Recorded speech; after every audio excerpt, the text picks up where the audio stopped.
نحمده ونصلي ونسلم على رسوله الكريم أما بعد فأعوذ بالله من الشيطان الرجيم بسم الله الرحمن الرحيم ومن أظلم ممن منع مساجد الله أن يذكر فيها اسمه وسعى في خرابها أولئك ما كان لهم أن يدخلوها إلا خائفين لهم في الدنيا خزي ولهم في الآخرة عذاب عظيم صدق الله العظيم إن الله وملائكته يصلون على النبي يا أيها الذين آمنوا صلوا عليه وسلموا تسليما اللهم صل على سيدنا ومولانا محمد وعلى آل سيدنا وأصحاب سيدنا ومولانا محمد وبارك وسلم. نہایت ہی واجب الاحترام حاضرین و حاضرات اور معزز ناظرین و ناظرات، اللہ تعالیٰ کا فضل و کرم ہے جس کی توفیق خاص سے ہم نماز جمعہ ادا کرنے کے لیے مسجد میں حاضر ہیں۔ مسجد اللہ تعالیٰ کا گھر ہے اور مسجد کے بے شمار حقوق ہیں، جبکہ اس کے برعکس ہمارا مسجد پر کوئی حق نہیں ہے۔ مسجد کے ہم پر حقوق ہیں، ہم پر ذمہ داریاں ہیں، لیکن مسجد پر ہمارا کوئی حق نہیں ہے۔ جو آیت کریمہ میں نے تلاوت کی ہے یہ سورہ البقرہ کی آیت نمبر 114 ہے۔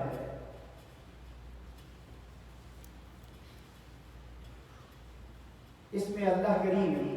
بیان فرما رہے ہیں کہ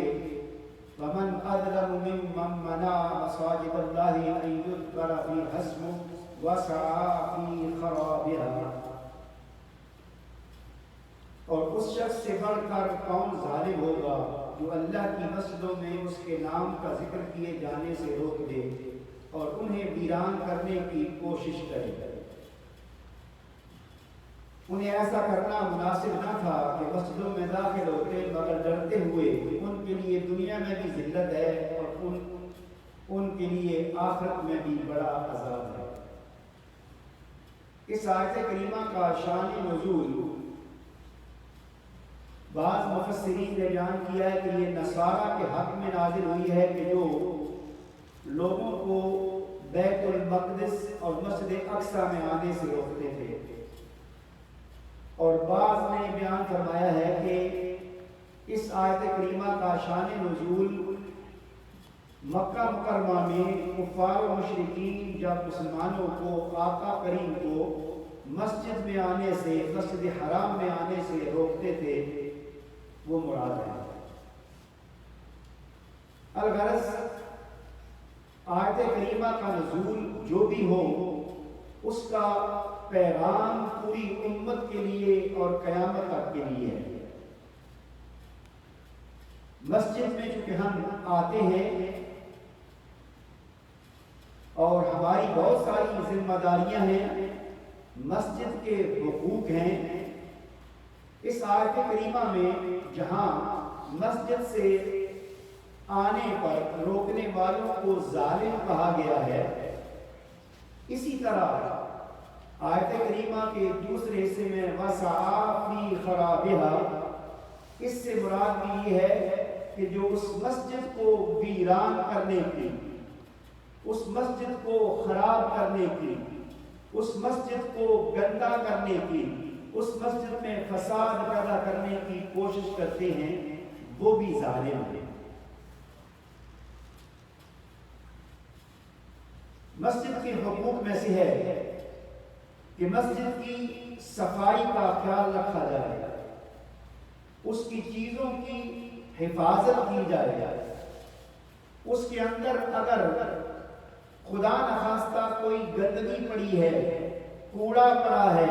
کہیں کوئی چیز بکھری ہوئی ہے، اس کو نکالنا اور اس کی صفائی کی حفاظت کرنا یہ ہماری ذمہ داری ہے۔ اور مسجد کی صفائی کرنا، اس کی چیزوں کی حفاظت کرنا اتنا بڑا عمل ہے کہ ہم تصور نہیں کر سکتے۔ سنن ابی داؤد میں حضور نبی کریم صلی اللہ علیہ وآلہ وسلم کی حدیث مبارکہ ہے کہ اوردت علی اجور امتی حتی القضاء یخرجها الرجل من المسجد، کہ میری امت کے جو لوگوں کے اعمال ہیں اور ان پر جو انہیں اجر و ثواب حاصل ہوتا ہے وہ مجھ پر پیش کیا جاتا ہے، خواہ وہ عمل کسی ایسے شخص کا ایک چھوٹا سا عمل ہو کہ اس نے مسجد سے ایک تنکا اٹھا کر گندگی سمجھ کر کوڑا سمجھ کر باہر پھینک دیا ہو، تو اس کا اجر و ثواب بھی آقا کی بارگاہ مقدس میں پیش کیا جاتا ہے۔ اب جہاں یہ ہمیں معلوم ہوا کہ ہمارے ہر عمل کا اجر و ثواب، ہمارا ہر عمل آقا کی بارگاہ مقدسہ میں پیش کیا جاتا ہے، اس کا دوسرا پہلو یہ ہوا کہ اگر ہم اس کے برعکس کوئی غلط کام کرتے ہیں، گناہ کرتے ہیں، تو وہ بھی آقا کی ذات مبارکہ پر پیش کیا جاتا ہے۔ حاضرین محترم اور ناظرین کرام، مسجد چونکہ یہ ایسی جگہ ہے جو کسی ایک فرد بشر کی ملکیت نہیں ہے، مسجد بنانے والے، مسجد تعمیر کرنے والے، اس کے لیے جگہ دینے والے، اس میں بلڈنگ بنانے والے، سامان رکھنے والے، قالین بچھانے والے، اور اس کے بعد جو مسجد کا متولی ہے، فقہائے کرام کا اس بات پر اتفاق ہے کہ جو چیز مسجد کے لیے وقف کر دی جائے، خواہ زمین ہو، مکان ہو، فرنیچر ہو، قالین ہو، اس پر اس کے بعد کسی کا کوئی حق نہیں۔ اور قابل توجہ یہ بات ہے کہ اگر کوئی شخص مسجد کے لیے کوئی چیز وقف کرتا ہے، مسجد کو چیز دیتا ہے، تو دینے کے بعد اس کو بھی حق نہیں کہ اس کو واپس لے لے، اس میں سے رجوع کر لے، کیونکہ وقف کرنے کے بعد اب وہ چیز مسجد کے لیے ہو گئی ہے۔ اور اللہ کریم کا فرمان ہے ان المساجد للہ، کہ مساجد صرف اللہ تعالیٰ کے لیے ہیں، یہ اللہ کی ملکیت میں ہیں، لہذا مسجد سے متعلق اور مسجد میں دی گئی کوئی چیز، اس میں انسان کا اپنی ذات کے لیے تصرف کرنا، اس کو استعمال کرنا، مسجد سے باہر لے جانا، یہ درست نہیں ہے۔ اور رجوع اس لیے جائز نہیں، حدیث پاک مشہور ہے، میں پوری حدیث پاک نہیں پڑھتا، جس میں آقا کریم نے فرمایا اذا مات ابن آدم انقطع عمله الا ثلاثہ، صدقۃ جاریہ، یعنی ان تین اعمال میں سے کہ جب انسان اس دنیا سے رخصت ہو جاتا ہے، پردہ کر جاتا ہے، دار آخرت کو سدھار جاتا ہے، تو اس کا عمل ختم ہو جاتا ہے سوائے تین چیزوں کے۔ ان تین میں سے ایک چیز صدقہ جاریہ ہے، اور جو چیز ہم مسجد کو ڈونیٹ کرتے ہیں، مسجد کے لیے وقف کرتے ہیں، مسجد کو تحفہ دیتے ہیں، مسجد کو ہدیہ کرتے ہیں، وہ اس شخص کے لیے صدقہ جاریہ بن جاتا ہے۔ اور اگر وہ شخص دینے والا اس کو واپس لے لے تو اس کا مطلب یہ ہے کہ وہ صدقہ جاریہ نہیں رہا بلکہ منقطع ہو گیا، جبکہ آقا فرما رہے ہیں کہ اس کا صدقہ جاریہ وہ عمل غیر انقطاع کے جاری رہتا ہے۔ لہذا مسجد کے لیے جو چیز بھی وقف کی جائے، جو چیز دی جائے، اس پر کسی کا کوئی حق نہیں ہے۔ ابن نجیم حنفی رحمۃ اللہ علیہ بیان کرتے ہیں کہ عام لوگ تو نماز پڑھنے کے لیے آتے ہیں، نمازی ہیں، جو مسجد کی نگرانی کرنے والا شخص ہے، جو مسجد کا متولی ہے، اس کو بھی حق نہیں ہے کہ کوئی چیز مسجد سے اٹھا کر باہر لے جائے۔ اب مسجد کو وقف کی جانے والی چیزیں کئی ہیں، کچھ میں نے عرض کر دی کہ زمین وقف کرنا، مسجد بنانا، اس کے اندر سامان رکھنا، اس کے علاوہ کچھ چیزیں جتنی بھی مسجد سے متعلق ہیں، خواہ وہ قرآن کریم ہو، دینی کتابیں ہوں، قاعدے ہوں، اور کوئی چیزیں ہوں، یا الیکٹرک کی چیزیں ہوں، یہ لائٹیں ہوں، پنکھے ہوں، الغرض جتنی بھی چیزیں ہم استعمال کرتے ہیں اور ان چیزوں میں سے کچھ کو ہم مسجد کے لیے تحفہ دیتے ہیں، دینے کے بعد ان چیزوں کو لینا یا اپنی ذات کے لیے استعمال کرنا ناجائز ہے، درست نہیں ہے۔ امام نووی علیہ رحمہ بیان کرتے ہیں کہ مسجد کی مٹی اور پتھر، مسجد کی مٹی اور پتھر کو بھی باہر لے جانا جائز نہیں ہے۔ اور اسی طرح امام زرکشی رحمۃ کہتے ہیں کہ پتھر، مٹی اور دوسرے اجزاء جیسے تیل جو ہے،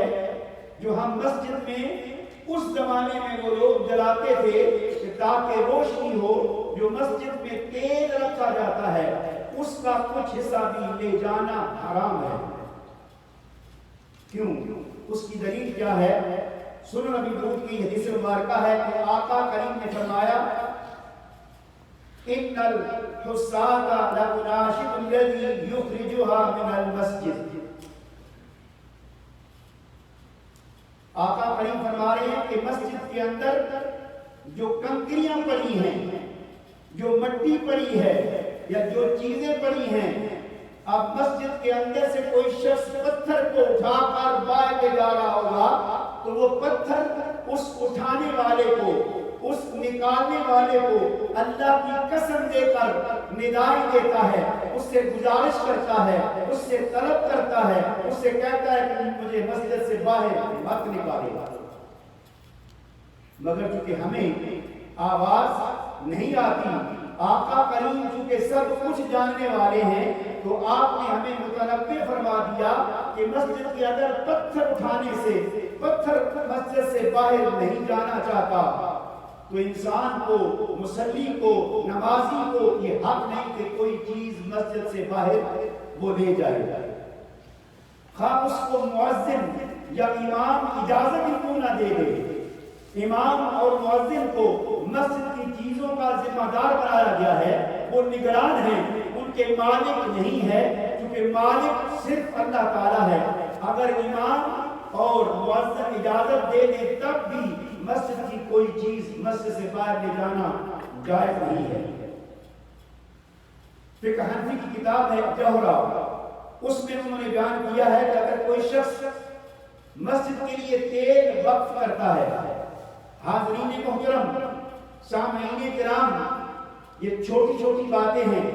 اصلاح کے لیے جن پر ہم توجہ نہیں کرتے، ہم نادانستہ طور پر کوتاہیاں کرتے ہیں، غلطیاں کرتے ہیں، وہ اللہ کے ہاں بہت بڑا گناہ ہوتا ہے۔ وہ بیان کرتے ہیں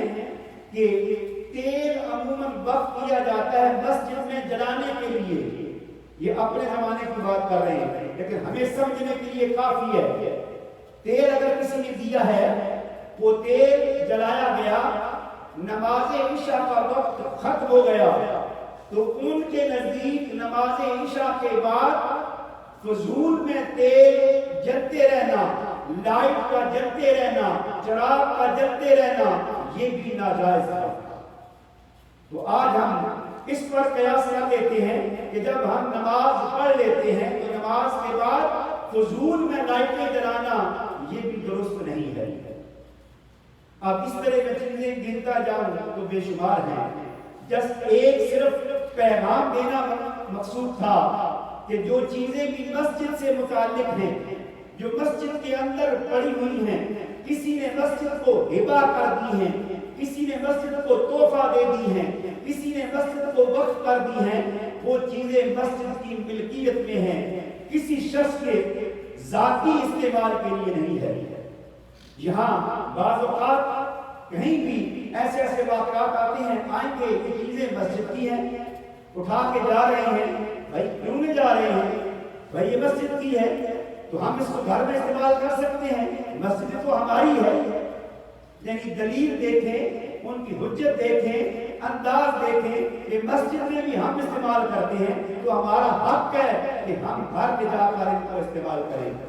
اس طرح بے شمار چیزیں ایسی ہیں. میں صرف ایک چھوٹی سی چیز کی طرف اشارہ کر کے بات ختم کروں گا. وہ ہے چھوٹی سی، لیکن ہم نادانستہ طور پر گناہ کر رہے ہیں، اللہ تعالیٰ کی نافرمانی کر رہے ہیں، آقا کریم کے فرامین کا انکار کر رہے ہیں کہ مسجد کا جو حق ہے اس کی ہم حق تلفی کر رہے ہیں. جس طرح میں نے پہلا جملہ بولا کہ ہم پر مسجد کے حقوق ہیں، ہمارا مسجد پر کسی چیز پر حق نہیں ہے. اب یہ اس زمانے میں آج کل کے دور میں مختلف چیزیں ہیں، ان میں سے ایک چھوٹی سی چیز یہ پرفیوم ہے، عطر ہے، وہ اچھی قسم کا یہاں مسجد میں رکھا جاتا ہے تاکہ نمازی استعمال کر کے اللہ کے گھر میں جب آئیں، اللہ کی بارگاہ میں جب کھڑے ہوں تو وہ خوشبو لگا کر خذوا زینتکم عند کل مسجد، کہ جب آپ مسجد میں آئیں تو خوبصورت بن کر بن سمر کر آئیں، اس پر عمل کرتے ہوئے ہر نمازی پاک صاف ہو کر اس سے خوشبو آئے. تو بعض لوگ وہ عطر اور پرفیوم یہاں رکھ دیتے ہیں، مگر افسوس کہ ہم میں سے بعض نادان اگر وہ عطر اچھی کوالٹی کا ہے، پرفیوم اچھی کوالٹی کا ہے، تو کوئی آئے گا اور جیب میں ڈال کے لے جائے گا. کتنے افسوس کی بات ہے. ہر چیز باہر بازار میں موجود ہے، مارکیٹ میں موجود ہے، اور آپ کے اندر اس کو خریدنے کی صلاحیت بھی موجود ہے، اور اگر نہیں ہے تو پھر مسجد سے اٹھانے کا کسی کو کوئی حق نہیں ہے. اگرچہ یہ چیزیں